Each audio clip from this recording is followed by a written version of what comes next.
哇塞哇塞，朋友们不得了了，不得了了呀！这武汉已经发生的一个现象，真的是让我感到百思不得其解，真的感觉好反常。来武汉这么多年，第一次看到这种现象，大家好好看一看，好好看一看吧。你知道我现在在哪里吗？我现在就在武汉最有名的步行街，这是一年四季都没有淡季的一条步行街。现场人山人海，人潮汹涌，没有视频真的是不敢相信啊！朋友们，你们看，马路上密密麻麻的，我的拖鞋都掉了，刚刚在这里啊，不知道被谁挤的，我也不好意思回去找了，因为感觉蛮丢人的。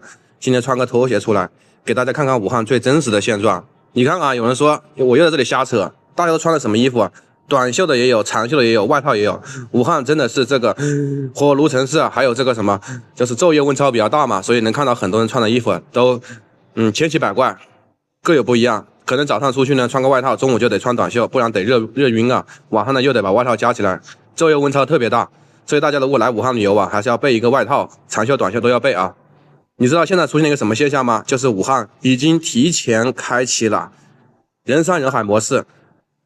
你知道吗？现在武汉已经彻底火了，火到国外去了，百万游客蜂拥而至，而且这就是一条步行街。你知道整个街上面从头数到尾，从尾数到头，从头逛到尾，从尾逛到头，没有一地方能让你快速的前进的。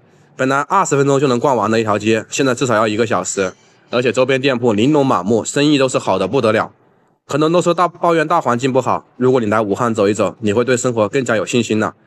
如果说你最近过得不开心，那就建议你来武汉旅游一下，到这边吃一吃美食，看一看武汉人的一个洒脱，感受一下武汉的江湖气息。大江大湖大武汉，果然是名不虚传，人山人海，人潮汹涌，游人如织，人潮涌动。在这边有很多美食，打开你的味蕾，真的是一场视觉的盛宴。晚上灯火辉煌，这边的开灯率也是非常高的。什么叫开灯率？就这边的店铺啊，基本上是座无虚席。像有些地方呢，城市啊，什么非常有名的商业街啊，那店铺啊，那里面有些店铺到处都在招租转租再招租。我发现来这边逛了很多街，逛了很多次，除了一些小的品牌以外，经常性的换。但是呢，像这种大品牌的从来没有看到换过。你知道这边租金多少钱一年吗？有的150万，有的200万，有的300万一年。当然根据面积大小不同，所属的地段不一样，租金就不一样。但是这里老板没有一家换的，证明这还是可以赚到钱的。从现场人流量就能看得出来，人山人海，人潮汹涌，2-3万人在这里同时逛街，千军万马，千军万马奔涌而来，奔涌而来，让我感到不可思议。这也是一个好的现象，并不是所谓的反常现象。我感觉武汉真的是一座被低估的城市，百万游客蜂拥而至。以前都说武汉是一个小县城，从这边来看到店铺的生意、排队的人数和现场的人流量，让我感到不可思议。武汉已经彻底火了，再次火到国外去了。附近周围的人蜂拥而至，而且武汉是一个年轻化的城市，未来发展潜力无限。如果你们还没来过武汉，我劝你啊，这个5一假期过来吧。你看这个人啊，真的是大学生啊，看到没有？00后太勇猛了。这个凳子是干嘛的？背在包上面。我以后也去买一个，哪里要排队我就把个凳子一摆，我就不用担心排队了。和朋友一起坐着聊天，真的是大学生把这个穷游啊玩出了新高度。然后大家可以看一下，这里还有很多共享单车啊，在别的城市这个共享单车是很少的，这一点是非常人性化的呀。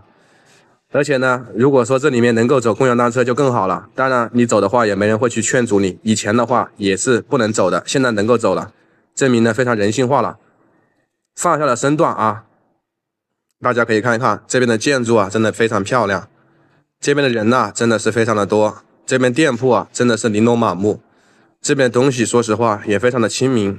总说上海比武汉好，上海和武汉我都去过了，说实话我感觉武汉是一个来享受生活的一个城市，而在上海是一个谋生的城市，赚了钱都要交给房租，交给什么？在武汉这边呢，这边的房租跟上海市中心的那个叫什么？